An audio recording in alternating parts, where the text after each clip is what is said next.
My name is Lisa Bennett, and I can't say I'm having fun. I'm competing for one of the manager positions in our office, and the competition is fierce.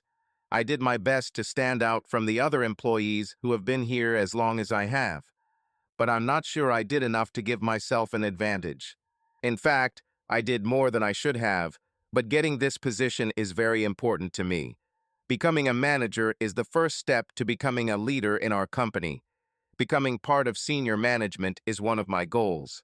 I'm ashamed to admit, but for the last 2 months I've been sleeping with my boss to make sure he has his support. I feel terrible about this, but I need to take every advantage I can find. I compete with other employees who don't have my weaknesses. Some of the women I compete with are much prettier than me, and some have a more attractive figure. I don't have big breasts or slim round buttocks. My legs are not perfect like bikini models, and I'm not even the smartest among the candidates. I have the advantage of knowing the company's policies and procedures, but heck, anyone can look up our regulations. I am not alone, so I don't have the flexibility to travel anywhere at the last minute or work overtime without restrictions. I need to do everything in my power to get this position. This will improve my family's life. I love my family more than anything in the world, and I want them to be proud of me. My husband Jeff is my soulmate. I love him more than life itself, and he treats me the same way. When I need something done for work, Jeff takes over my responsibilities. When I needed to attend a management seminar, Jeff juggled not only his responsibilities, but mine as well. He never complained, he just did what needed to be done. I hope he finds the strength to do this for me again. Part of the reason I feel so bad about what I do is because I love Jeff so much, but the desire to be a leader crowds out everything else from my thoughts. This is my most cherished dream. I want to be one of those women in business suits and dresses with a narrow briefcase. I want to be that woman everyone is afraid of. I want to stand level with important men and determine company policy. Since childhood, I have always been fascinated by the images of female leaders and entrepreneurs. As I approach 40, my chances of inventing something new or starting a business are becoming increasingly slimmer. My best chance is to move up the career ladder at an existing company. This is probably my last chance to make sure my dream doesn't die, so I'm doing whatever it takes to succeed. Come hell or high water, I have to give it my best shot. My children don't understand this yet. They know that sometimes mommy has to work longer and daddy picks them up and takes them away. Sometimes dad has to cook breakfast, lunch, and dinner for them. Sometimes dad has to put them to bed. Sometimes dad has to tell them that mom loves them because they haven't seen me for several days. I leave before they wake up and come back when they are already asleep. I hate it all. Sometimes it makes me feel like a failure as a mother when I miss their performances and sporting events, but I tell myself that it will be worth it in the end. It seems the reason for my current dissatisfaction is that I thought the worst was over. I thought that once my boss, Ken Daniels, recommended me for the position, I wouldn't have to sleep with him anymore. But I just found out that he wants me to spend the whole weekend at a seminar on the island. He said all the biggest executives in our company would be there, and it would give them a chance to see me in action. When he dangled this carrot in front of me, I realized that I couldn't refuse. But I also knew that he would expect sex. And it's not his fault either. Ken is married just like me. He has 2 children, a girl and a boy, just like me. I know his wife Patty and I like her. Ken didn't rape me either. He didn't harass me. I took the first step myself. Ken was talking about how many employees were vying for the manager position that would become available when George Willis retired at the end of the financial year, and how difficult it would be to make that decision. I thought about it for a couple of days, and when he came to work in a bad mood. This morning, I asked him if everything was okay. He said Patty had what he called girl problems, so she wasn't relieving his stress. He laughed about it, but later that day, I pleasured him in his office. I also told him that he should take me with him on his trip to Ohio. When we were in Ohio, I let him have sex with me, and that started our relationship. There was no love in this. Ken loves his wife, and I love my husband. For him, it was just sex and my way of gaining an advantage over my competitors. When he gave me the recommendation, I really thought the sex between us was over. There was really no need to continue. Patty recovered from her problems, and my name was on the list. As far as I was concerned, we were done. Besides, Patty is prettier than me, younger than me, and Ken loves her. Why the hell would he need me? Now I have to go home and ask my husband, who I am deceiving, and who is already doing more than his share of work at home and with our children, to let me go away for the weekend to a seminar. If anyone deserves a day off, it's him. It was the first time I left the office at a reasonable time. It was only 7 o'clock when I pulled into our driveway to pick up Jim's Jeep. I almost found myself under a stream of water. Jeff washes and smokes this car again. I think he washes it every day in the summer. It's probably closer to every second or third day, but damn. The last time I washed my car. I don't even remember the last time I washed my car. He smiled and waved as I got out of the car. He put the hose down and came up to me to kiss me. He took my briefcase with one hand and hugged me with the other. I tried not to notice how his other hand slid onto my buttocks, which he gently squeezed. As we walked through our backyard on our way into the house, the kids kept running around the yard, chasing each other. Several children from the neighbors played with them. I turned around and smiled at them, but they continued to play. "They're having fun," Jeff said. "They didn't even notice I came home," I said. I was really sad that my kids didn't even come over to say hello to me. Jeff noticed my disappointment and smiled. Then he pressed me to the table and hugged me. When he leaned in to kiss me, I felt him getting excited. He kissed me gently but insistently, and with both hands he squeezed my saggy buttocks. "Long time no see, Liz," he said between kisses. "Jeff, it was just this morning," I mumbled between kisses. "And before that it was last night and yesterday afternoon, while the children were sleeping." "I can't live without you," he said. I laughed because it was true. We have been married for over 14 years, and my husband's passion for me has never waned. As I aged and cut my long hair to a more manageable short cut, it didn't change anything. As my ass began to expand and my ex-cheerleader body became almost housewife-like, Jeff said it made me even cozier. While all the women my age were complaining that their husbands rarely wanted sex, Jeff continued to make love to me at every opportunity. And he was cunning sometimes too. I remember a couple of weeks ago when there was still snow outside, and we had a family movie night.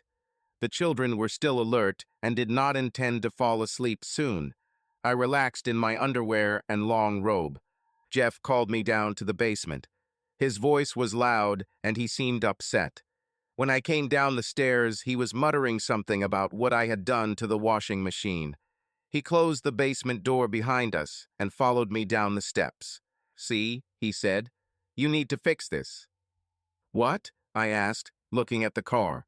I took a closer look and found Jeff standing behind me. He quickly lifted my robe and began to caress me. I was shocked, but it turned me on. We had very passionate sex. He ran back upstairs to continue watching a movie with the kids while I got ready. Jeff knew me so well. He knew exactly what my needs were. He also knew how to manipulate them. He knew enough to treat me like a bitch to get me horny and then slow things down and make sure I knew he loved me by finishing me off with romantic and tender sex. I have never told my husband no, and I never will. He knows this, but does not abuse this privilege.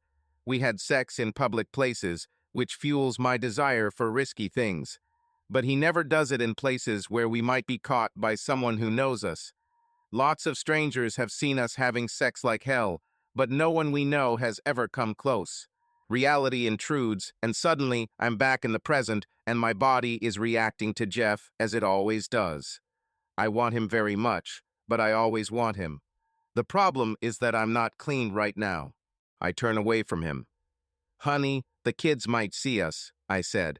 "I'll take a shower and meet you in our room.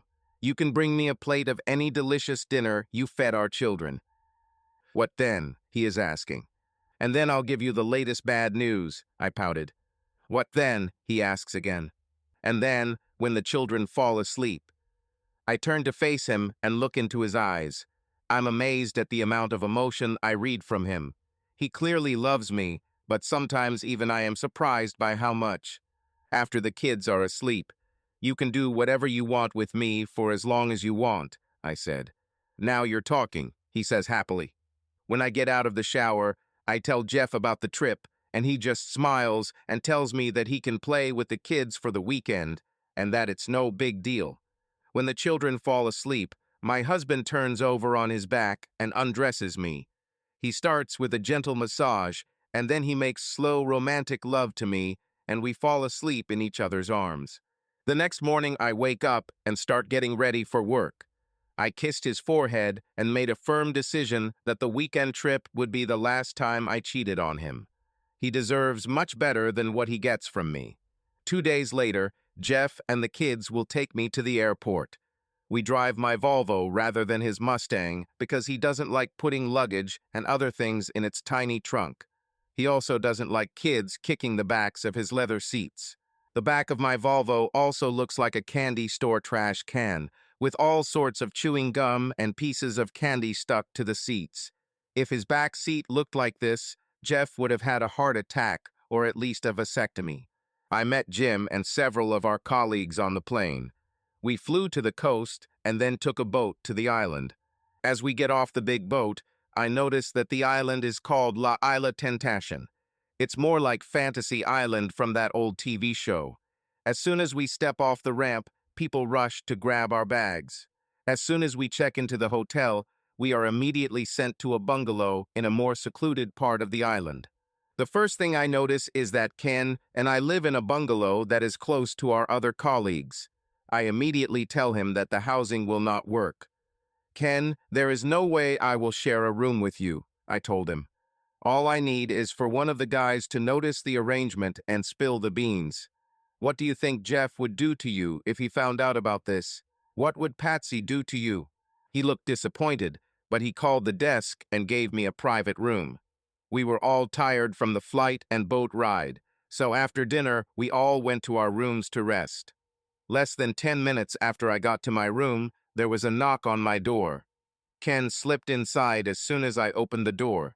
"Dad, I've been waiting for this for 2 days," he exclaimed. "Why are you still wearing clothes?" He started trying to unbutton my blouse, but I just let him do it. I was in shock. "This will have to be done quickly," he said. "I really need to save my energy for tomorrow." He took off my blouse and pulled down my shorts and had sex with me.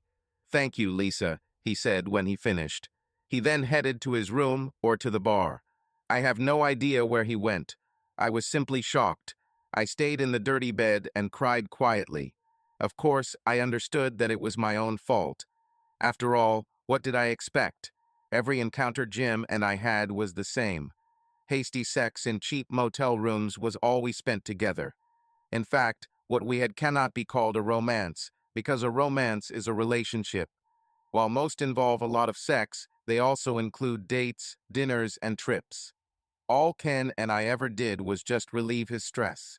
I guess in the back of my mind, I thought that since this would essentially be the last time we'd do anything, he'd make it memorable, or at least like we meant something to each other. I realized once again how superior my husband truly was to Ken, and once again I vowed to never do anything like that again. I called Jeff at home and told him how bad I was and that I missed him. He said the same thing he always said. "Honey, you can come home whenever you want. You might even quit this job. We'll be fine," he said, and I knew he meant it. Hearing his voice made me feel stronger. Tomorrow, I was determined to demonstrate to the other 3 managers how competent I was and to gain their support as well as Jim's. The next day, Saturday, will be the main working day. We'd have a social event on Saturday night and then head back to the boat first thing Sunday morning. At least that's how the route was planned. I had breakfast with Ken the next morning, and he dropped the bomb on me. None of the executive directors were on the island. In fact, there were only 4 managers on the island. I was angry at first, but Ken assured me that this was the perfect opportunity to move up the list. Immediately after breakfast, we headed to one of the bungalows. He knocked on the door and entered the room. Alan Jenkins was inside. I knew Al from work. Al was the manager of the accounting department. He was a real accountant and looked the part. Al was barely 5 feet 6 inches and weighed over 240 pounds. He wore thick glasses and squinted all the time. He looked like a fat hedgehog with his hair slicked back. In fact, Harry was a good description of Al. He had thick hair on every visible part of his body. From the moment Jim and I walked in, Al's eyes followed me everywhere I went. They chatted for a couple of minutes, and then Ken looked at his watch. "Lisa, you're lucky," he said. "Do you know how many of our colleagues would like to be in your place? They would probably all want to be where you are now. As you know, there are 4 managers at our level, and with George leaving at the end of the month, most of the people who even have the slightest chance fight tooth and nail for his position. I get many offers to buy me lunch or do anything for me." "Me too," said Al. "They just don't stop." "Lisa, you already have my vote," he said. "But one vote from the top 4 managers just puts you on the list. That's why Al is here. Al's vote could do a lot to move you up that list." "What will it take to get Al's vote?" I asked. "I'm already saving the company money by maintaining office supply lists and purchasing from the cheapest suppliers. I make sure we turn off the lights whenever possible and recycle as many things as possible." "We noticed your contribution," Al said nervously. "You just need something to stand out, Lisa," Ken said. "What could I do?" I thought about this as Al looked at me nervously. It was just a pleasure, and it could mean that 2 of the 4 managers would be on my side. I slowly reached for Al's zipper. Ken returned exactly 30 minutes later, as promised. We returned to my room. "Brush your teeth," he said. As soon as I did that, we left and went to another bungalow. This time, the bungalow belonged to Derek Martin. Derek was a tall, thin black guy. He was the production manager and one of the most important people in the company. When Ken left me with Derek, I knew what would happen. I pleased Derek, and then he had sex with me. Ken returned and took me back to my room. We didn't even talk to each other. I took a shower and put on a robe. "Get dressed, we're not finished yet," he said. "But I already have 3 out of 4 votes," I said.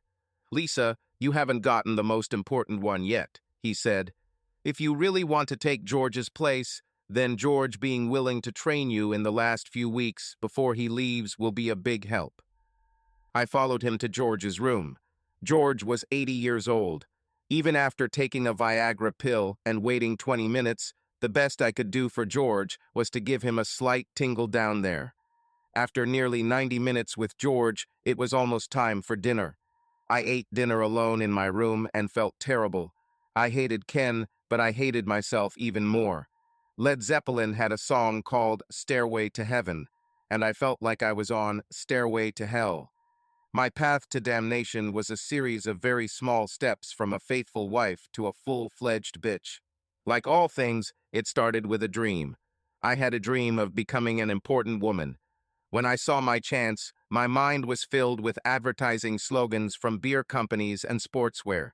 They always say, "Just do it," "Go for it," or "Don't be afraid." And we've all been told for as long as I can remember that he who gives up never wins, and a winner never gives up. So I pursued my dream and found myself in the middle of the competition. It was also a competition that, according to the documents, I could not win. There were many people who had higher or simply better degrees than me. There were people with more technical knowledge than me. All I proved was that I was willing to give a larger piece of my soul. So at this point, I might still get that promotion, but will it be worth it? It was one small step in my descent into hell that started this journey. Ken and I were friends, and I made one small wrong move. I thought it wouldn't go any further. I thought this action would take me forward. This turned into me being essentially his sex toy, but now he was renting me out to his co-workers. After dinner, I decided to call Jeff. I just needed to hear the sound of his voice. I needed to talk to my children. I needed something to make me feel human and loved again. It didn't happen. After dinner, Ken and the other 3 came to my room for the main event. They took turns having sex with me and forced me to satisfy them until the condoms ran out, but they didn't run out of steam. After they left, I curled up on the floor. Like me, they were all married and happy, with the exception of George. Then I wondered why they were risking their careers and marriages. I wasn't some kind of sex goddess. Hell, the only man who loved me was my own husband, Jeff. I'm not some tall blonde from Sweden. I'm a short brunette with small breasts, glasses, and a thick ass. It just didn't make sense. None of these men interested me, and they all seemed to love their wives. As we were waiting to board the boat the next morning, I heard some of them talking. "I can't believe she let us do this to her," Al said. "Ken, you almost had special sex with her. Does your wife allow you to do this?" "Hell no," Ken said. "My wife is not an easily accessible girl. You are crazy. Last month, I knew we had something going on. Think about it. We can meet with the manager regularly and have sex with her as much as we want. And I guarantee you that by the end of the month, it will be not just me, but all of us. This weekend, I just wanted to relax her. Damn, this bitch went way further than we expected. She never said no. And the best part," Derek began, "it's that by promoting her to manager, we don't have to worry about some smart young college graduate coming in and making us look bad. We're promoting the only person in the entire company who's actually no smarter than us, to threaten our jobs. Plus, we can sleep with her as much as we want," Ken said. "All the dirty things your wives won't let you do with them, you can do with Lisa. Not only does it improve the company, it improves our marriages. We don't need to keep pissing off our wives by pestering them about things they don't want to do." "What about her marriage?" Al asked. "To hell with it," Ken replied. "Remember, she started it all. She came to me. I didn't ask her to satisfy me, and she could always say no. She clearly doesn't love her husband. Or maybe the poor guy just can't cope. Maybe he is one of those guys who's too nice to give a bitch what she wants. Didn't you hear her moaning and squealing last night? She loved it. I wanted to approach them at that moment to silence them, but I couldn't. First, I needed to dry my tears. Everything they said hurt me. I knew that sometimes you have to be ruthless and selfish to succeed in business, but I never expected something like this. They were right. I moaned and screamed as they used me at night, but it was from pain. The idea that I didn't love my husband was so absurd that I didn't even consider it. The rest was just offensive. They clearly thought I was an idiot. My only value to the company was my inferiority and stupidity, and perhaps they were right. In the end, I allowed a group of fat, aged middle managers who were afraid of losing their jobs to the younger ones, smart employees, to choose me to replace a retiring colleague. And I did it not just because I'm stupid, but because I'll give them all of me they want and do what their wives won't do. I walked past them and immediately headed to the upper deck of the boat. As I walked up the stairs, I could still hear them talking about me. "Hey, do either of you want to go into that little cabin in the back and have sex with her on the boat?" asked Ken. "Damn, I'm still tired from last night," Al said. "I had more sex last night than I have since I got married. And the best thing about it," Derek said, "is that the bitch doesn't complain.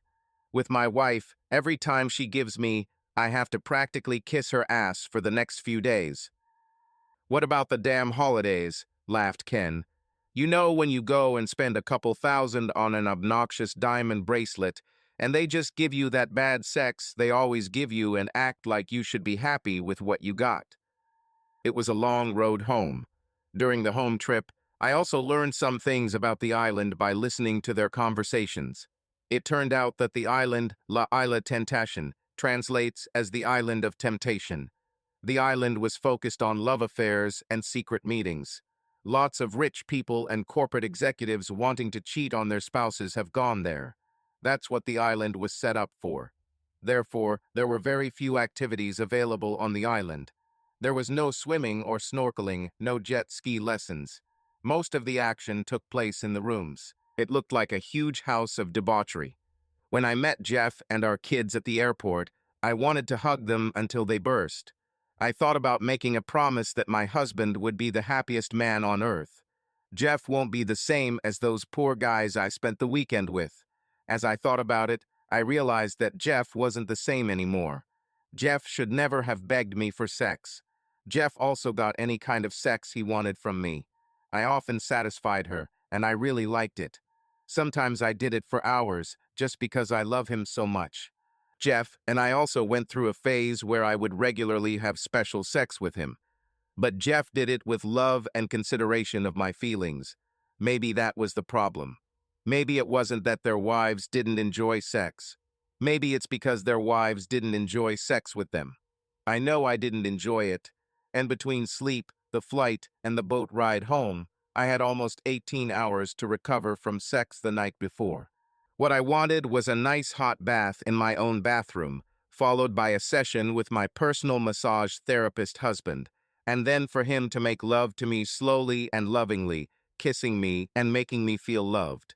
As soon as I receive confirmation of my appointment as manager, I can begin to take revenge on these scoundrels for what they did to me.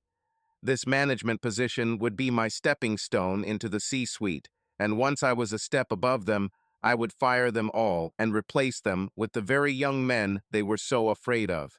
By the middle of the week, I will probably have the job finally.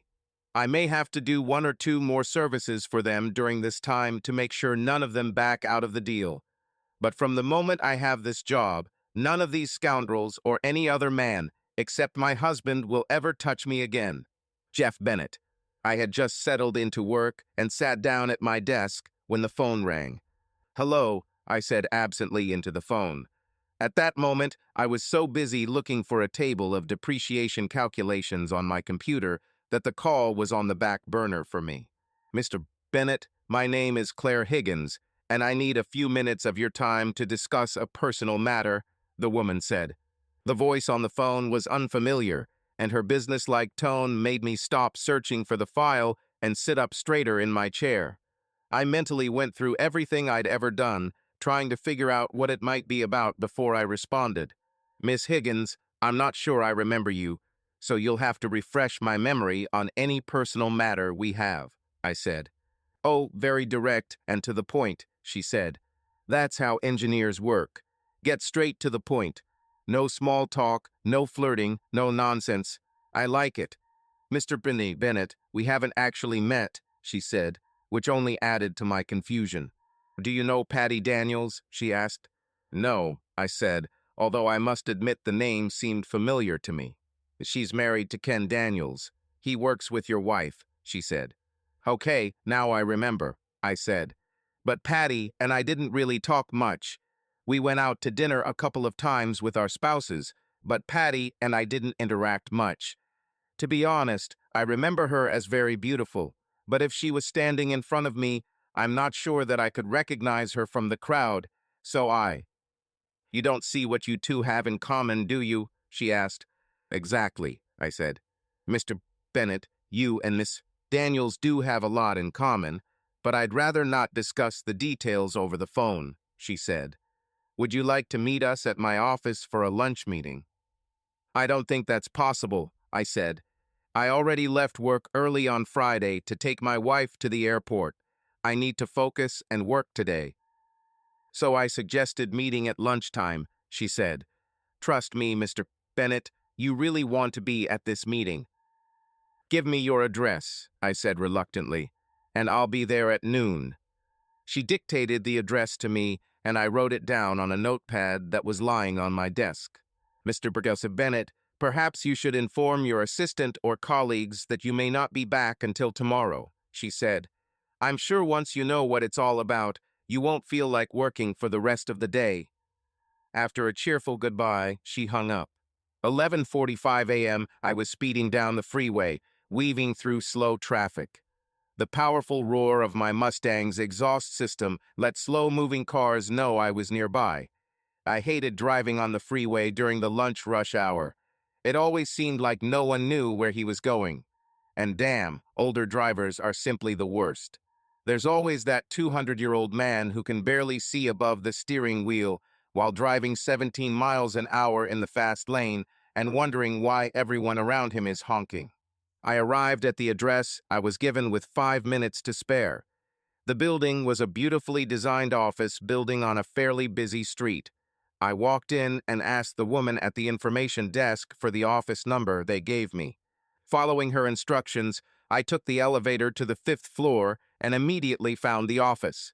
A sign mounted in the office's large glass doors simply read Customer Services. I realized that such a name could refer to many functions. The receptionist, who was sitting at the desk filing her nails, smiled at me as soon as I walked through the double doors.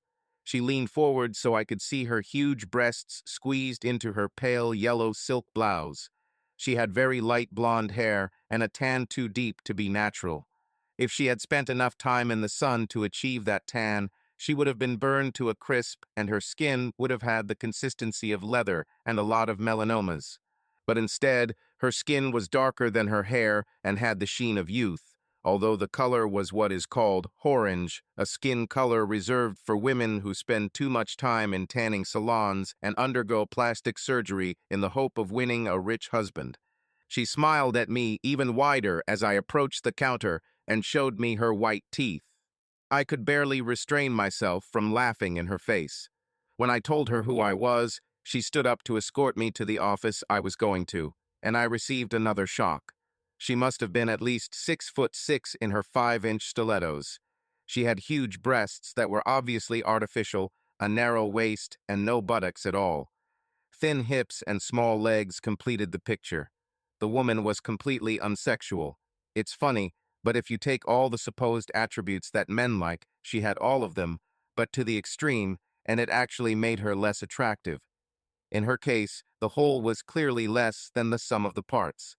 Each individual part, large breasts, narrow waist, small neat ass, and sculpted legs, could be many women's strengths. But when all this was combined in her, something terrible turned out.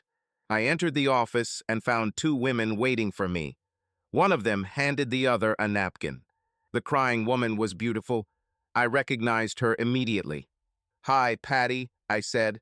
When she turned her head and looked at me, I noticed her thick brown hair and beautiful green eyes. Everything fell into place. She came over a few times with her husband, and we both just sat while our spouses and a couple of other people who all worked together discussed things that neither of us knew about. Patty was not a small woman by any means. She was probably what is now called complete. She had big breasts and a big ass, but she still maintained a very feminine hourglass shape that many men would adore. She probably wasn't going to walk the runway in Paris, but if she had decided to walk down an ordinary street, she would have left chaos, accidents, and twisted necks in her wake. The other woman, the blonde, was completely engrossed in the matter. I instantly recognized her voice on the phone.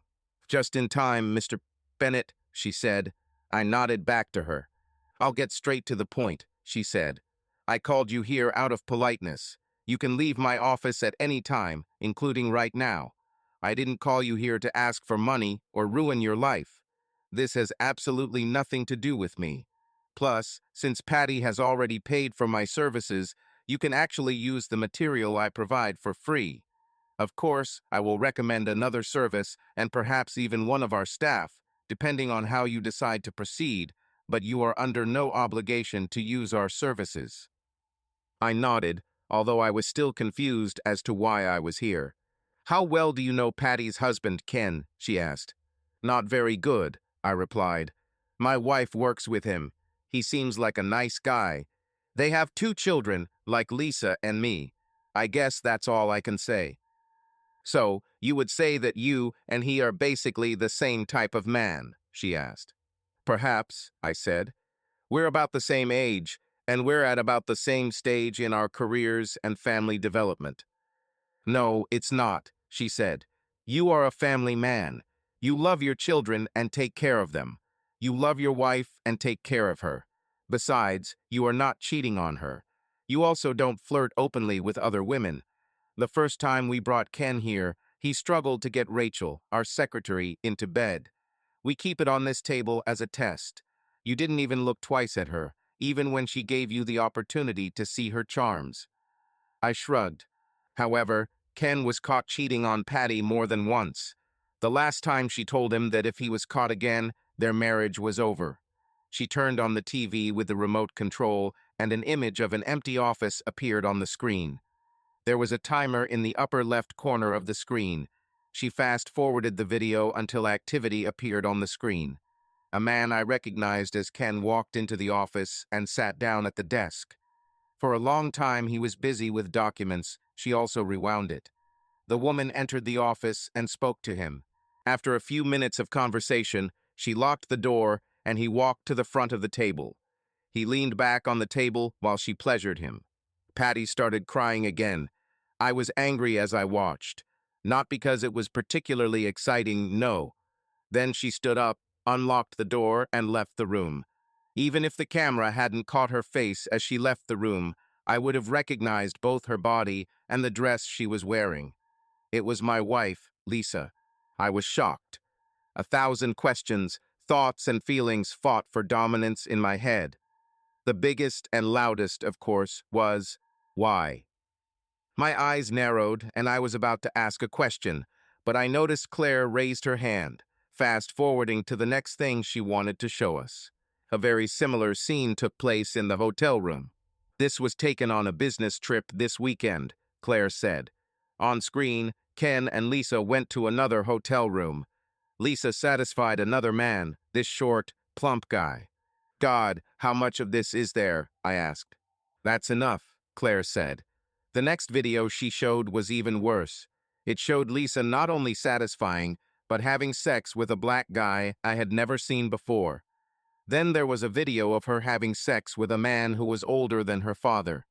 The last part was some kind of sex with all these men at the same time. I was shocked. I noticed Claire lean over to give Patty more napkins. Then I noticed that she was actually handing them to me. My cheeks were burning and my eyes were burning.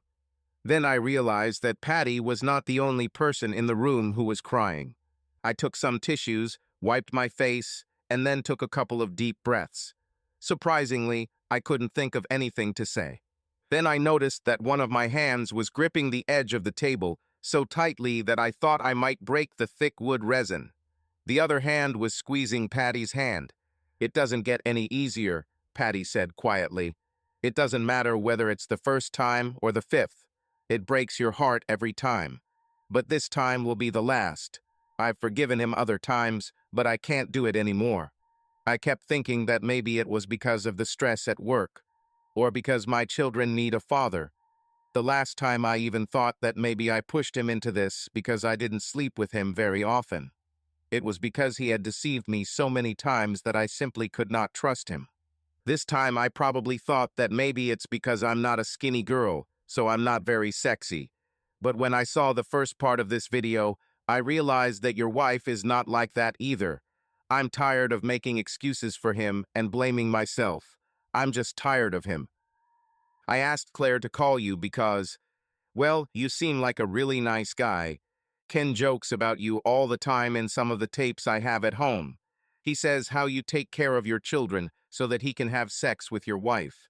I just wanted you to know what's going on because if I were in your shoes and I'm in his shoes, I would want to know. I started to say. Mr. Bennett, Jeff, Claire said, don't make hasty decisions. Stop, take a deep breath, and think about what you want to do. Call me tomorrow, and I will help you decide what to do. None of us know her motivation. I can tell you this has been going on for at least a month leading up to this weekend. We don't know why this happened, or even how it started. You, like Mrs. Daniels, must think about the children. There are many factors to consider.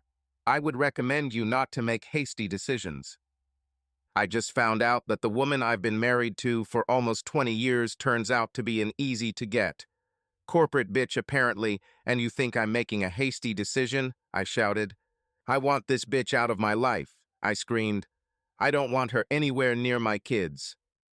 Then you need to proceed with extreme caution, Claire said, because the courts can be extremely stupid when it comes to custody issues. Even if your wife is addicted to something, in most cases they will provide primary care to the mother. You need to act as if everything is fine until we have completed all the formalities. Do you already have a lawyer, or would you like to hire one of ours? Can we split the lawyer and save money since it's the same case? Asked Patty. Yes, that's possible, Claire replied. Jeff, Patty intends to seek a divorce with full custody, alimony, child support, the family home, part of Ken's pension, and 50% of the remaining property. She is also pursuing a case against your wife and the company they both work for. I just want this bitch out of my life, I said. But I will join the lawsuit against the company and sue Ken for ruining my life. I also want custody of my children and our home, so that my children can maintain some aspects of their lives as normal. I'm not going to pay this bitch alimony or a penny from my pension. I spoke with a lot more anger in my voice than I intended, but I meant every word. Jeff, you need to calm down, Claire said. If you come home like this, she'll know you know what's going on. I'll make an appointment with your lawyer for tomorrow. Today, you need to act as if nothing has changed.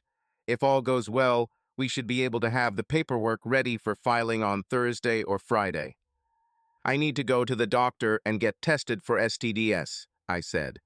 Hopefully, I can calm down enough to seem normal by the time I'm usually home. I stood up and prepared to leave. I felt a soft, warm hand squeeze mine. If you need someone to talk to, you can always call me, Patty said. Thank you, I said as I left. As soon as I got home, I gave the kids their usual after-school snack and looked in the freezer to see what I should start making for dinner.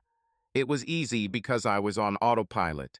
A person looking at me might think that everything was fine, but inside me a cauldron of mixed feelings was boiling. I took some hot dogs out of the freezer for the kids and a couple of steaks for Lisa and me. Just thinking about her name makes me grow even more angry. I ran with the children across the yard. Their laughter and the noise we made soon attracted a couple of their friends knocking on the gate. I let in 2 children from a neighboring house and sat on the swing on the terrace to watch them play. I wondered why Lisa could do what I saw. I knew there were 2 sides to every story, but I just couldn't think of any way to look at this situation that would allow us to stay together. I am a modern man, not a dinosaur. I know about sex clubs and open marriages. I also know that in many cases there are aggravating circumstances. I believe in marriage vows, but at the same time I understand that people sometimes have needs in relationships that are not met. And perhaps if what I saw had been an isolated incident or a one-off, I would have been hurt and Lisa would have had her work cut out for her to keep us together. But what she did over the weekend destroyed any chance of that. Satisfaction in Ken's office was done so casually that she must have done it before, and probably for quite a long time, because she was too skilled at it. She didn't even have to tell him what to do or ask him. She just came in and got straight to work and then left. Neither of them worried about it or acted like it was anything special. This also meant that it had happened before and probably relatively often. A trip to this island resort over the weekend got me thinking about what happened the other times they went on business trips together. From what I saw, Lisa almost had sex with every man she encountered if he even hinted that he wanted sex. It was just too much for me. I know the honest and open way to resolve this is to confront Lisa as soon as she walks in the door and tell her what I saw and ask for a divorce. But she wasn't honest with me, so she didn't deserve honesty in return. Plus, my goal in doing this wasn't to end up supporting her for the rest of my life. My goal is to leave her, hopefully so that I still have custody of our children. I had experts working with me, so it would be stupid not to listen to their advice. I also wanted revenge on that scoundrel Ken. The guy was at my house. He sat at my table and ate my food. We might not have been friends, but he owed me better than to sneak around and sleep with my wife, spreading her around among his co-workers. No matter how this ends, Ken will pay for his role in all of this. I knew Patty was divorcing him, but I needed my own measure of revenge. Even as I began to think about what I would do with him, Lisa drove up to our house. Normally, I would get up and go out to meet her, but I had to make an effort to even look in her direction. She came up and hugged me, and I half-heartedly hugged her back. She looked at me strangely. "Would you like to come in and watch me change?" She smiled, hinting at something more. "I have to look after the children," I said. For some reason, they are playing too hard today. Maybe we should cut down on the sugar. Why don't you change your clothes and then come back here and sit with me for a while?" She smiled and headed into the house. I slapped my forehead a couple of times. I realized I needed to get my act together if I was going to pull this off. I had to come up with an excuse before she returned. I had so much time, and all I did was spend it thinking and wondering why she did what she did. I felt sorry for myself, wondering what I did wrong or what I didn't do right, when the truth was that she was the one who ruined everything. Then suddenly I felt bile rising from my stomach as I thought about the possibility that she might want to have sex with me. That was ruled out. Hell, my STD test results wouldn't be back for a couple of days, but I wasn't willing to take any more chances. I was grateful that last night, after I picked her up from the airport, she was in the mood for a massage and cuddles. I went for it because it had been a couple of days since we had sex and I wanted her. Tingy was really angry because after the massage and caresses, she fell asleep. It was someone upstairs watching me, but at that moment I was really angry. I even thought about having sex with her while she was sleeping. But now, less than 24 hours after that, I was trying to think of ways to avoid having sex with her. Things really change when we look at them from a different perspective. By the time she returned, I had already put the meat on the grill. I had to go back for more hot dogs because when the parents of the kids next door came to get them, we all sat on the deck talking about things, and I offered to feed them and their kids too. I ended up talking about baseball and lawnmowers with my neighbor Ted, even though I wasn't interested. Ted must be the most boring person on the planet. But at that moment, he was my best friend. He distracted me from having to talk to my wife. But God knows I paid for it and probably will in the future. I had to listen to him talk endlessly about his damn Toyota Prius. The hardest part was keeping a straight face when he talked about how women loved the car. I could imagine them all lining up for a ride in his Prius. I could barely restrain myself from asking him when they would make a version for real men of the Prius, or when they make a version so that you don't have to bend over when you ride in it, so that no one you know can see you. I even got into an argument with him about efficiency. "Jeff, I get 45 miles per gallon, and your Mustang GT gets 22, so I get twice the mileage to the gallon." "But I get there in half the time," I said. "No, it doesn't work," he said. "My car goes 60 miles an hour in 5 seconds," I said. "Your Prius goes to 60. Can this thing even go to 60? Anyway, your Prius gets to 60 in maybe an hour and a half." "Much faster," he countered. "Up to 60 in." He took the stats card out of his pocket and looked at it. 17 seconds, he said solemnly. "A city bus accelerates 4 times in 11 seconds, I laughed. "Garbage truck for 15. I pulled out my iPhone, but couldn't find the 0-60 time for the Amish wagon and horse. What was terrible about this was that the entire time I was talking to Ted, I knew he was taking this seriously. I could see the wheels and gears in his brain starting to turn as he began to think that there would be more conversations in the future. There won't be any. I felt like a jerk for using Ted, but making fun of his teardrop-shaped skateboard was much better than wasting time talking to Lisa. Later that night, after the kids were asleep, I pretended to be asleep when Lisa came into bed. The next morning, I pretended to still be very tired when she got up. Patty called me, and we talked for about half an hour during the workday. I think it was beneficial for both of us. She told me about Claire's plan to inform our spouses about the upcoming divorces. It also let me know that Claire has an evil streak. Of course, this meant that I would have to continue pretending for a couple more days, but I thought I could pull it off. I told Patty how difficult the first night was, and she laughed as I talked about my conversation with Ted and how I tried to avoid sex with Lisa. She gave me some tips on how to do it, and I asked her how she came up with them.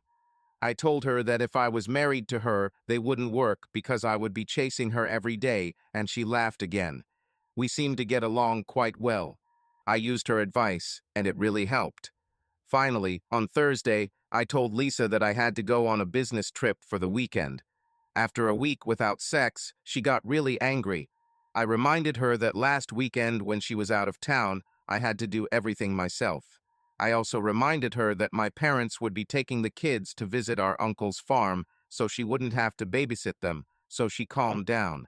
While I was packing my clothes on Thursday evening, she watched me. I packed running gear and other sports equipment, like my golf gloves and sunglasses and swimming trunks. "It looks like you're not going on a business trip," she said. "Well, the resort we're going to is on an island," I said. "So there's probably a lot to do there." "Which island?" she asked. I took the brochure Claire gave me. "It's called La Isla Tentacion," I said, and her face went pale. "Lisa." Everything started to come together. This weekend was supposed to be the best weekend of my life. On Monday, my company was supposed to announce that I would be the new manager when George retired. I had to sleep with Ken once in the past week, but I avoided him the rest of the time. He didn't like it, but he'd have to get used to it. As far as I knew, the sex train had derailed. What really angered me was that Jeff seemed to be avoiding me. We haven't had sex since I returned from the resort. For Jeff to not be constantly horny towards me was extremely unusual, but for him to not even want to spend time with me was simply unheard of. This has never happened in our entire life together, and now I understand why. As much as it tears me up, my husband may be having an affair. Just the thought of it filled me with anger and made me want to cry.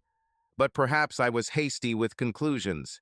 Maybe I was just transferring my guilt onto him. Jeff just isn't the type to cheat. When I thought about it, I realized that I didn't consider myself a cheater, but that's exactly what I was doing. In addition, I also put my career and my job second, or even third after my family. At that moment, I realized how stupid I had been. I needed to do something about it. The problem was, what the hell could I do? I couldn't tell Jeff not to go to the island. If I did that, I'd have to come up with a reason why he shouldn't go there. I would have to tell him what this island is and what happens there. In truth, Jeff didn't seem to understand what was going on there. If he had known, he wouldn't have packed all that stupid sports gear. Somebody else probably planned it without telling some or all of the others what was going on there. I didn't think Jeff would cheat on me, but what if he found out what was going on? I have to admit that I have been neglecting and cheating on my husband for months. Would I really be shocked if he found someone else? Jeff was still a very attractive man.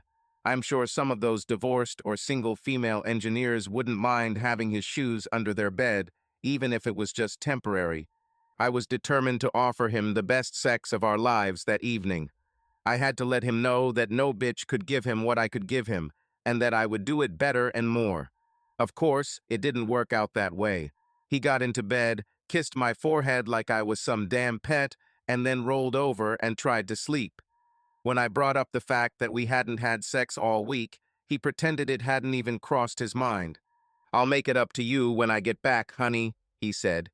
"But I need to save my energy for the trip." I was so angry with him that I just rolled over and fell asleep. Even my dreams were spoiled, as I saw dream after dream of Jeff having fun on that island with some slender, sexy, young female engineer with large breasts who had not given birth to 2 children. In the dream, I also saw him returning home and continuing to look at me with the same look that he had been giving me all week. That look said, "Well, I love my 2003 Mustang, but these new 2013s are awesome. Maybe it's time for an upgrade." When I woke up in the morning, I was so angry that I hit him on the head while he was sleeping. I was still furious when I went to work. As I slammed my desk shut as hard as I could, I saw Ken in his office. When we locked eyes, I realized that he was expecting. I thought that perhaps I could limit myself to satisfying him. But this will be the last time he touches me. They'll make an announcement on Monday, and I'll be safe. What will he do after this? Will he cancel his recommendation because I refused to have sex with him? Oh, I don't think so. I walked into his office, and instead of smiling at me with his strange smile, he continued to glare at me. "What do you want, Lisa?" he asked. "I just thought that." I started. "Sorry," he said. "Not now. Probably not at all today. Just not in the mood." I closed the door. "I've heard that not in the mood way too often. Ken, what happened? I asked. I'm asking as a friend. Lisa, I sense a disturbance in the marriage, he said. Something strange is happening. Patty told me yesterday that I had to take the kids to her parents for the weekend if I didn't want to watch them myself. She's going on a business trip. Even when he said this, I also felt something strange. Maybe she's just trying to get you to pay attention to her and even the odds, I said. Maybe she just wants you to understand that when you go away on our trips, she has to be in control. Besides, you were on the weekend last time. Maybe her work requires her participation too. Lisa, he said, looking at me as if I were stupid. Patty is not working. She doesn't have a damn job.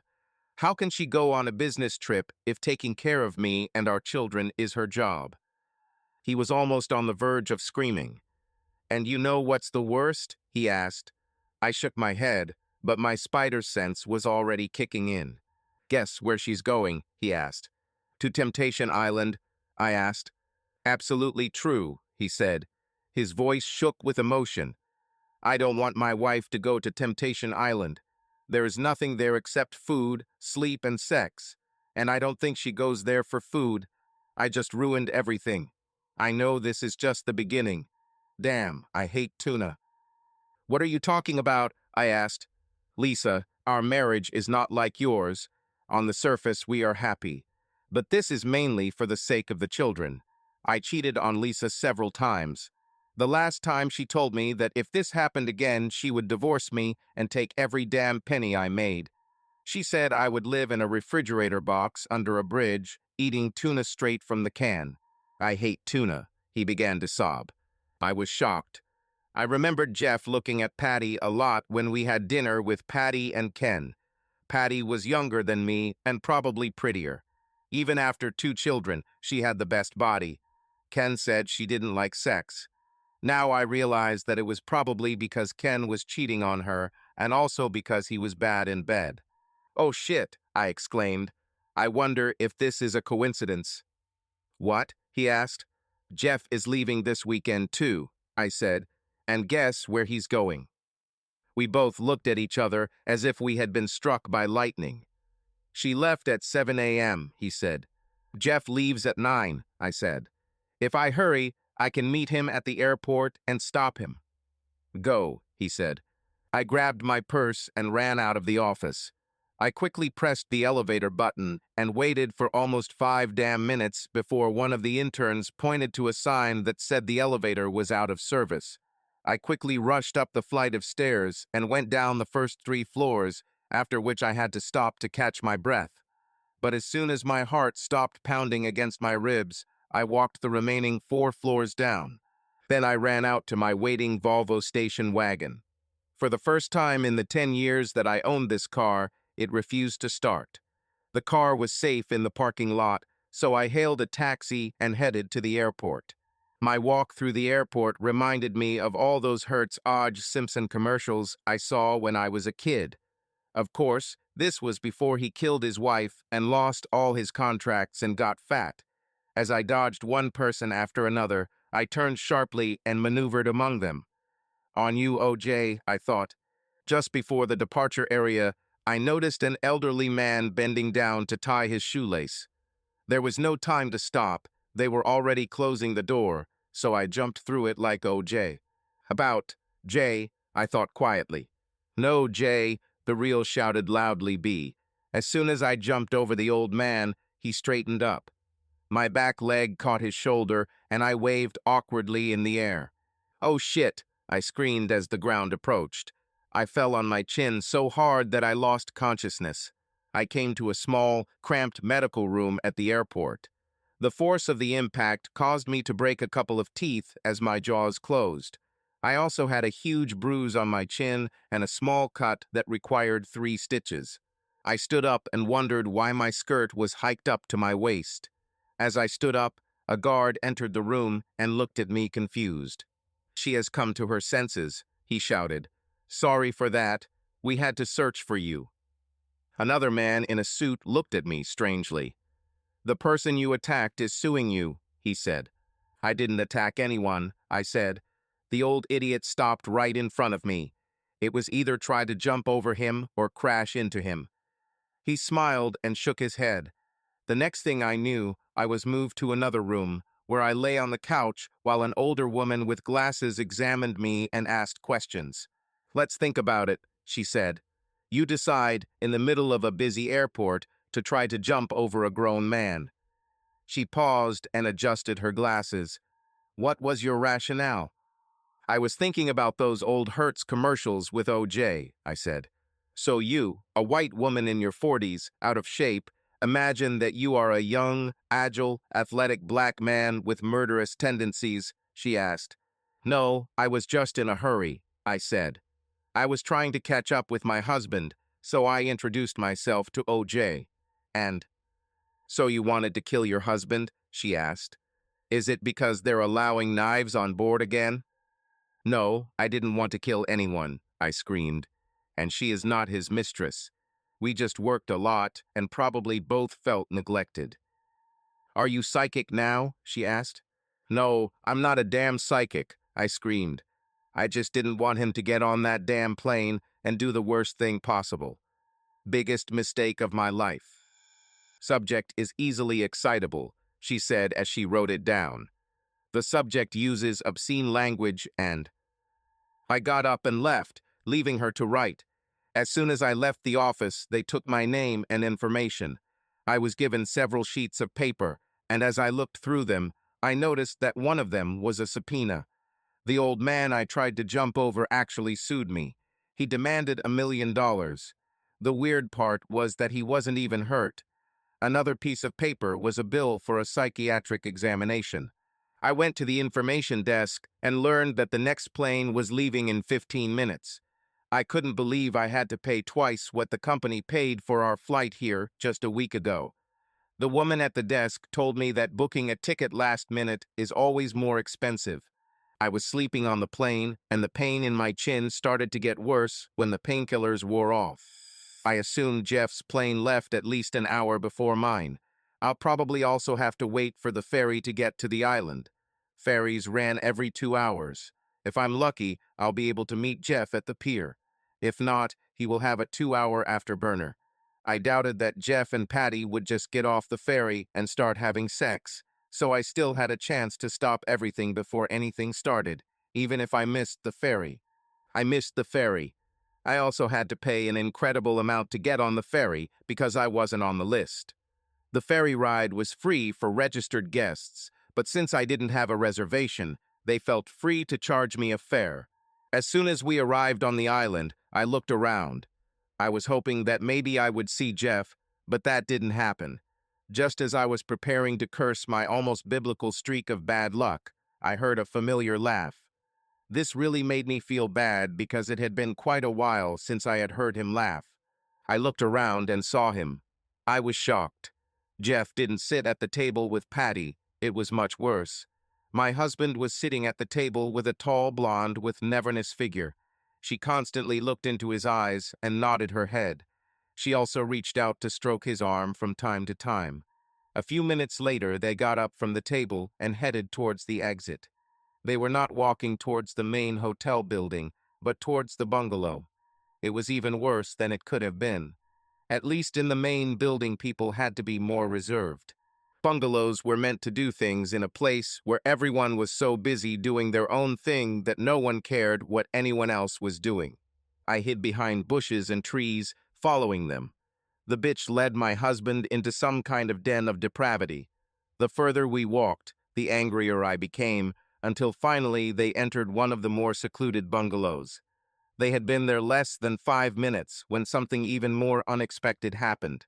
Another woman, so young she seemed to be a student, knocked on the door and walked inside. She, like the first woman, was blonde. I never knew that my husband had a weakness for blondes. There was something else that bothered me. When they opened the door to let the second woman in, I noticed that Jeff's luggage was in the room. Since the woman he entered the room with had a key card, it meant they were sharing a room. The young blonde made me think my husband was going to be the meat in some blonde sandwich. I couldn't stand it. I got up and quickly ran to the door. I could hear laughter and fun from inside the room, and it intensified as I approached.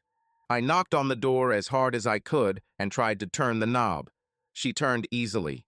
I forced the door open and noticed that the four of them were sitting at the table.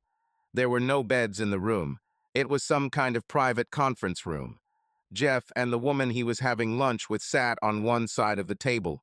A young blonde woman chewing gum sat in front of them, and on the right side was a middle-aged woman with brown hair. Jeff looked up at me. He looked very sad. My heart ached looking at him, and I realized I had made a mistake. All three were fully dressed. There were papers on the table in front of them. "Keep going," the first woman told Jeff. "You can do it." "Hi, Lisa," Jeff said. His voice was choked, and I thought I saw tears on his cheeks. "Jeff, honey, what's going on here?" I asked. I was worried. "It looks like you are keeping some kind of records or discussing some kind of plan, but do you know what usually happens at this resort?" "We were just preparing papers for you, Lisa," he said. Every word seemed torn from the depths of his soul. "What papers?" I asked. None of this made sense. "I guess that's my signal," said the young blonde. She brushed her curly blonde hair back and picked up a stack of papers from her desk. "Lisa Bennett?" she asked. "Yes," I replied. She turned to Jeff. "That's her?" she asked. He nodded. She handed me the papers. "You have been handed it," she said. "Damn, that was easy. I can't believe you paid me all this money and brought me to this beautiful island for just 5 minutes of work." She clicked her gum a few times and then left the bungalow. I stood there in shock, holding a stack of papers, and then looked through them. At first I thought it was a joke, but when I looked at the table, I saw that neither Jeff nor the blonde at the table were laughing. "Jeff, I don't want a divorce," I said. "You have to let me explain. On what grounds do we need a divorce? I admit that I neglected you and the children, but it was." The brunette's head suddenly lifted, as if she had somehow been turned on. "So you admit that you neglected your husband and children?" she asked. "So who took care of the children?" "Well, they weren't really neglected," I said. "Jeff is their father. He cared about them. I just didn't help much, but all that is behind me. In a few weeks, maybe a couple of months at most, I will adapt to." I stopped. Suddenly, I realized that everyone in the room was looking at me. See, I was focusing a lot on my career, so Jeff had to take on more responsibilities, I continued. "Define taking on more responsibilities," the woman asked. "Well, that's why children need two parents," I said. "Hell, according to Hillary, it takes a village to raise a child." I tried to make them laugh, but none of them seemed to have a sense of humor. "While I'm going through this busy period, Jeff just has to do a little more, but he's getting by," I said, still smiling. "He's a super dad." "Define Jeff does a little extra," she asked. "Well, he wakes them up and makes them breakfast," I said. "He takes them to school and buys or cooks their lunches. He picks them up from school, gives them snacks and helps them with homework and plays with them. He, cooks and does most of the cleaning. He takes them to lessons and school events and—" "So what are you doing?" she asked. I'm there, Mom," I said. She just looked at me and shook her head. "Even if I hadn't seen the video, after what you just said, I would still grant Mr. Bennett temporary custody based on what you said," she told me. "You need to get yourself together and make a choice, lady. See you in court. Mr. Bennett, expect several home visits during the process. We will need to study the living conditions for the children. I will contact you." Then she collected her briefcase and also left the room. "Jeff," I squeaked, "I'm sorry. I admit it. I neglected you and the children. But this is not a reason for divorce. This is a reason to sit down and talk about our problems." "I'm not divorcing you for this reason," he said. "I am divorcing you for cheating on me with your boss and those other men." He pressed a button on the remote, and the video started playing. I felt sick looking at myself. "Please, Jeff, let me explain," I said. The blonde stood up and raised her hand. "Mrs. Bennett, it would be best for everyone if you sought legal advice before making any statements. The documents that were handed to you fully explain our position. I think my client is being generous given the circumstances. But however, I must tell you that his proposal for divorce due to irreconcilable differences is only valid for 5 days. After this, he will give Ansk on the grounds of adultery, which is still legal in this state. I also have to tell you this, just like you. I saw that he had enough evidence to prove it, and that if this evidence got into the court records, you would have a very difficult time in the career for which you left your family. I didn't abandon my family, I said quietly. All I did was, Lisa, I make enough money that you never have to work, Jeff said slowly. Even if you work as a secretary for the rest of your life, every penny you bring home will be gravy. So almost everything you did was for yourself. As he continued, his words became louder and stronger. What the hell do I get from you, Ken? He asked. And the children? Did their mother never have time to play with them because she fucked 4 men besides their father, really did a lot for them? But you don't understand, I said. I get a lawyer, he said. He and the blonde then collected the rest of the papers and started to leave. Jeff, we need to talk about this, I whined. We'll do it, he said. Hire a lawyer. Jeff and the blonde left the bungalow and headed back to the dock. I ran after them. Jeff, we're already here, I said. Why don't we stay and talk? We'll figure it out. It'll be like a second honeymoon. We went to Hawaii for our second honeymoon 4 years ago, he said. Besides, I need to get home. I want to see my kids and start rebuilding my life. Let's leave the kids with your parents for the weekend like we planned, I said. That way we can discuss everything. We can't discuss anything until you get a lawyer, he said. You have other problems. You need to find a place to stay. You need to come and get your things, and you probably need to stop by work, and then the blonde interrupted him. It was as if he had said something she didn't want to hear. That's all, I asked. Is this my chance? If I quit my job, will you take me back? The porters were loading Jeff's suitcases onto the boat. They pushed me away from the boat because I didn't pay the fare, and then the boat left the dock. I took out my phone and called work. I called Ken. The phone rang about 5 times before he answered. He sounded like he was out of breath. Ken. I started before he cut me off. Bitch, he shouted at me. It's your fault. If you hadn't come to my office begging me to please you, none of this would have happened. I will lose my wife, children, and home because of you. I hate you. Then the line went dead. While I was talking on the phone, the boat left, and I had to wait for the next one. Without a reservation, I again paid crazy money for the boat.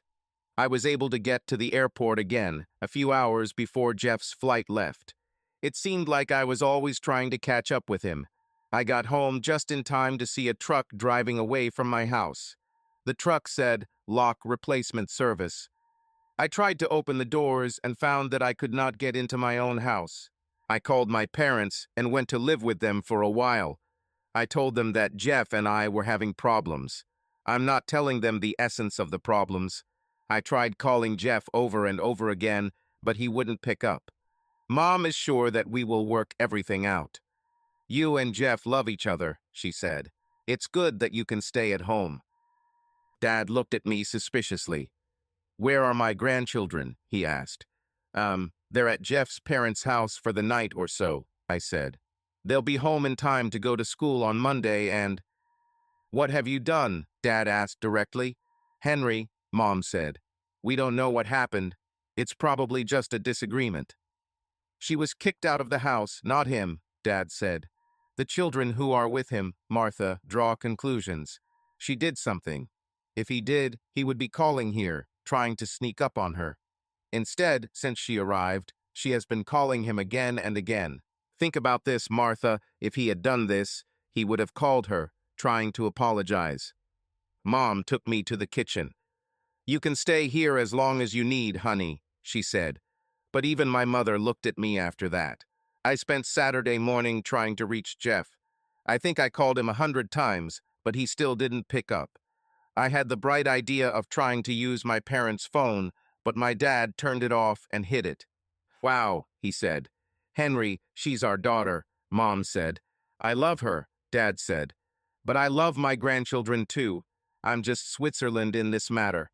I don't want Jeff to block our number because he thinks we took her side. He's quite reasonable. You know that yourself, Martha.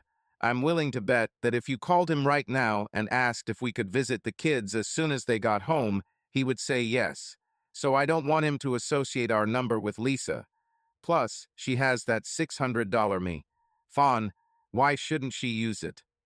It's an iPhone, Dad, I said, and my battery is dead. Well, load it up, he said. We have enough electricity. Just don't touch my phone. I stubbornly refused to look for a lawyer. I was sure that as soon as Jeff calmed down, we could negotiate and settle everything. Mom and I spent Sunday looking through photo albums and reminiscing, discussing some of our most cherished memories. The worst part about it was that I was almost 40 and had spent more than half my life with Jeff. We met when I was 19, so the last 20 years of my life were full of memories associated with him. I started the day trying to mend my relationship with my mom and ended it in tears because I missed my husband. This only got worse when it was time for dinner. Dad had been out all day and showed up just in time to eat as usual. He went fishing, Mom smiled, and I didn't catch anything. I actually went fishing, sort of, he said. He took out several papers from his jacket pocket and handed them to his mother. These were drawings made with pencils. At the top it said, grandfather and grandmother. Granny was misspelled. I visited my grandchildren, he said, and I'm not a damn psychoanalyst, but any idiot could see something in those damn drawings. Look at the first one, he said. It was a drawing of a large man and two smaller figures, a girl and a boy. Nearby, in a different color, was drawn another figure, which I assumed was me. Did you notice anything in this picture? He asked. Nobody told him what to draw. He drew himself, his sister, and Jeff. I asked him, what about your mom? He still had the first pencil in his hand, but he took a different color to draw you, Lisa. And you're standing away from the three of them. All three of them are smiling, but you have a sad look on your face. Jeff didn't let me ask them questions. I don't think he's ready to discuss with them what the hell is going on, but the kids know that. I looked at my feet. And Lisa, he looks like hell. It's like someone took a shovel and took his heart out of his chest. So whatever happened between you two, it hurt him a lot. But he didn't want to talk about it. If he thought he did something wrong, damn, I'm your father, he tried to get me to talk to you about it. Or he was trying to get me to convince you to give him another chance. Roman 2 even tried to take him by surprise a couple of times. I just asked him what he did, out of the blue. He's Piri just said that he loves you too much. A few hours later, I tried again, but changed tactics. I asked him, what did you do? I thought that maybe, just maybe, this guy needed someone to talk to, maybe vent a little. He just said, I need to ask you. Henry, my mother said angrily. Lisa is our daughter, and we. Martha, Jeff is our son-in-law. Has he ever done anything to hurt Lisa that you know of? Lisa, tell your mom what Jeff did. If he hurts you, just say the word and I'll go back there and kick his ass. In this mood, he probably won't even resist. Martha, we need to support them both because that's what families do. But now he needs someone, and this is very important to you. Do you know that he didn't even tell his parents? I called Ed to see if he knew anything, and they didn't know Jack. They didn't even know that the lovers were upset with each other. I looked at my father in shock. Oh, Lisa, we are old, but we are not stupid. We did this too. Hell, we still do. How the hell do you think we got you? I'm telling you, Lisa, you need to fix this. Whatever the hell you did or didn't do, just apologize and go home. And you need to quit your damn job. Over the past year or so, half the time I come to visit, you're not even home and...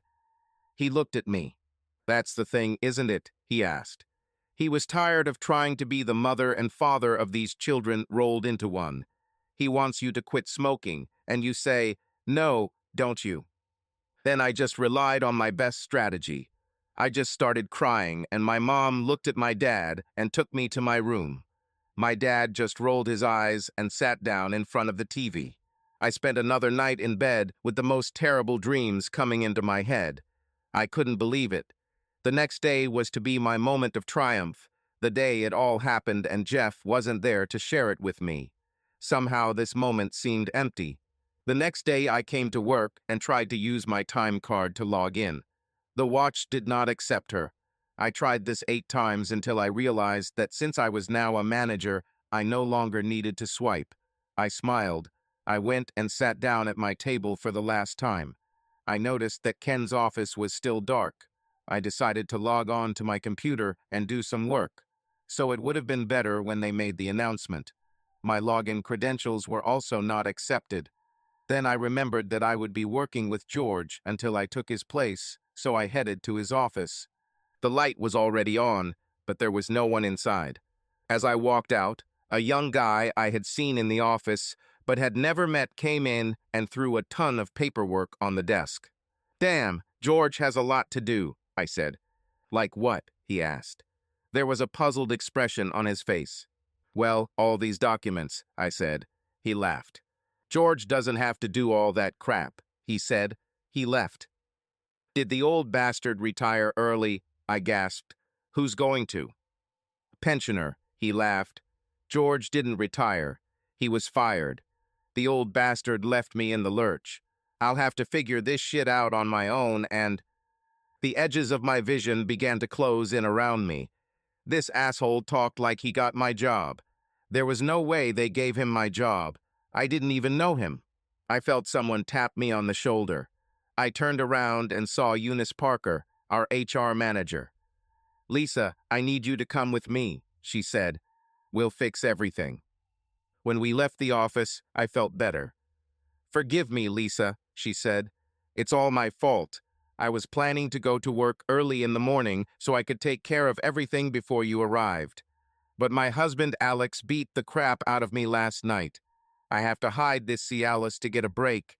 He acts like we're in our 20s again." Her face turned red as she spoke. Eunice was about 50. Tohan, we arrived at her office in the HR department. She was humming some kind of tune, sorting through papers and folders from different cabinets. It was hard for me to imagine Eunice lying on her back while her old husband made love to her. "Okay, honey," she said cheerfully.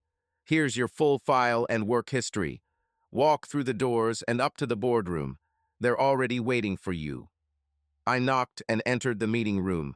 I looked around at the 7 serious faces.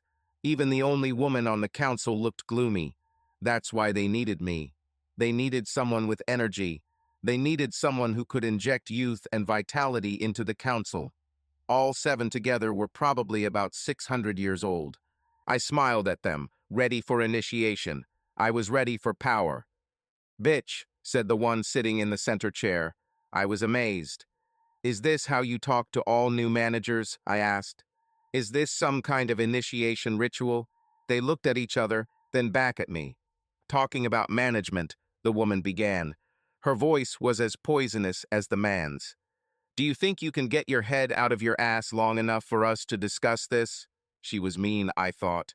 "Okay, the reason for your dismissal," she began, and I fainted. A few moments later, someone roughly threw water on my face to wake me up. At first, I really thought I had been peed on, but then I saw one of the men holding a vase that had been full of water on the long table moments before. Apparently, the vase water contained some stinky flower nutrients. "Am I fired?" I screamed. "Hell yes," said one of the men. "We might even sue you. Our reputation is in jeopardy because of you. We'll have to settle this with your husband, and that settlement won't be small. This little sex scheme with you will look really bad for us in the press. And since this affects all 4 of our middle managers, our clients will go crazy. We considered suing you to recover some of our expenses, but we decided the best course of action was to simply fire you in disgrace. We brought you here to inform you that we are firing you with extreme cruelty. You will not receive any severance pay or recommendations. In fact, it is better for you never to tell anyone that you worked for us. Legally, we cannot denigrate you in front of those who did. Ask, but behind closed doors and unofficially, we would tell everything." I heard one of them ask the other if he had peed in the flower vase again. I turned and left the room with tears in my eyes. 2 guards escorted me to the elevator. "I need to get my things," I said. "We've already cleared your table," one said. "Your box of personal effects is waiting for you." As soon as the elevator doors opened, I saw Patty coming out of the elevator. "I'm really sorry," I started, but that was all I could say before Patty hit me so hard I saw stars. Another woman, a blonde from the island, spoke to me as she brought Patty out. "Sorry," she said. "She's really worried today. She's also going to discuss her lawsuit against the company. Jeff and she are suing the company separately." I entered the elevator and silently went down to the first floor. Another guard joined us, and he handed me a huge, overflowing box containing office supplies and my personal belongings. Above was a photo of me taken on my first day of work. Someone ruined the photo by drawing small withered breasts on mine and a mustache. They also wrote "bitch" in huge letters on the photo. The box contained paper clips and all sorts of other things that didn't belong to me. I told the guard about this, and he laughed. "Nobody wants to touch these things anymore," he said, "so you can have them for yourself." When the elevator doors opened, the guards looked at me and said coldly, "See you later." As soon as I walked away from the elevator, someone hit me like a freight train and knocked me off my feet. The box shattered as the man on top of me started hitting me. Security guard took him with me. I realized it was Al. Just a week ago, he made love to me on the island. Now he was trying to beat me to a pulp. "You and your pimp ruined my life," he said. "I lost my damn job and my wife is divorcing me." He still tried to hit me while the guards were holding him down. They laughed out loud. "You better get out of here, lady," one of the guards said. "I can't believe what she got from you damn Uoks." The other guard laughed. I just left the box where it fell and headed to my car. As soon as I approached the car, I saw another familiar face standing next to it. The tall, thin blonde was still chewing gum. She looked at me with bewilderment and then smiled. "This is my first," she said. "I've never served the same person with a subpoena twice in 3 days. Here you go." "Wait, is Jeff changing our divorce agreement?" I asked. "He said I have a week to make up my mind. I don't have a lawyer yet." "No, it's something else," she smiled. "I hope you have better luck. Have a nice day. I hate to do this, but I have to say, you got a summons." When she left, shaking her elastic ass and attracting the gaze of men, I looked at the papers. I couldn't believe it. Ken sued me for sexual harassment. I got into the car and called him. "I shouldn't talk to you," he said. "Why the hell did you sue me?" I asked. "You started first," he whined. "I can't control myself. I'm like Tiger Woods, I'm a sex addict. I tried to leave it behind and be a faithful husband until you made me start over by satisfying me.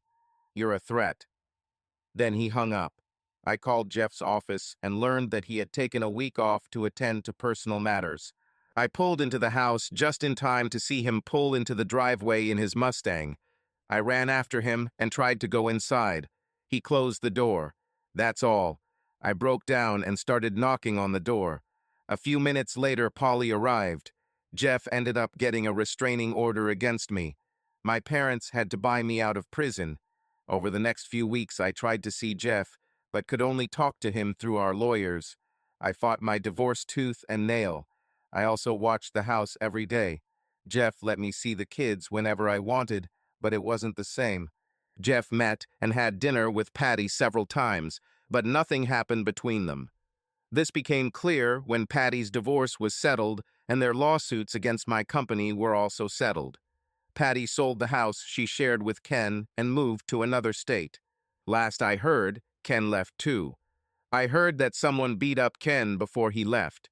He dropped his lawsuit against me before he left, and I thought maybe Jeff had something to do with it.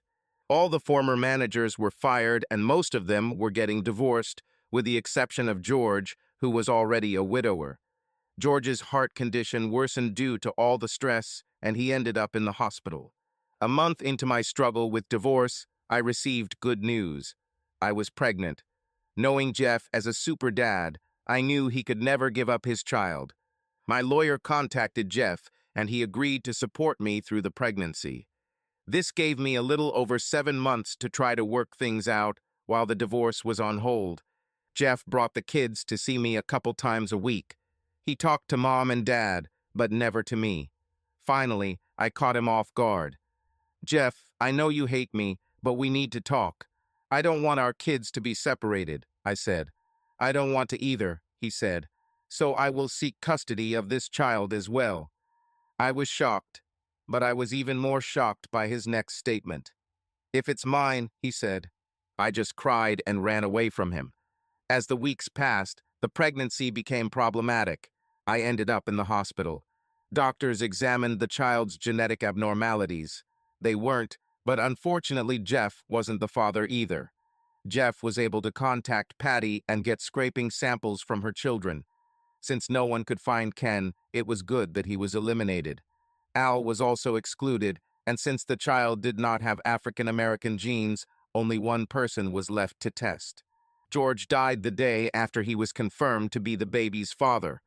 This was the last straw. Jeff got a divorce. He was very fair. He received physical custody of the children.